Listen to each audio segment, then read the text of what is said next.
I have the turkey tail mushroom tea simmering. It hasn't been quite as long as I want it to, but for purposes of the video, I'll go ahead and pour it up. And so there's the strainer. And I've made that just because I'm only going to have one hand because I don't have my stand with me today. And yeah, that turkey tail. And so we're pouring it in. Y'all can see that. I'll let it go over the mushroom tea. If you're not a hardcore health enthusiast, you're going to need to put some honey in there.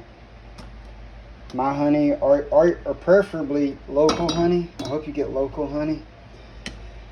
And it's just water, but it has the taste of a little taste of turkey tail in there. Another thing is this tea makes me really hungry, and it revs up my metabolism maybe even more than other teas or coffee. And so that's it. Turkey tail mushroom tea, 3 steps. I'll show you, you'll see it.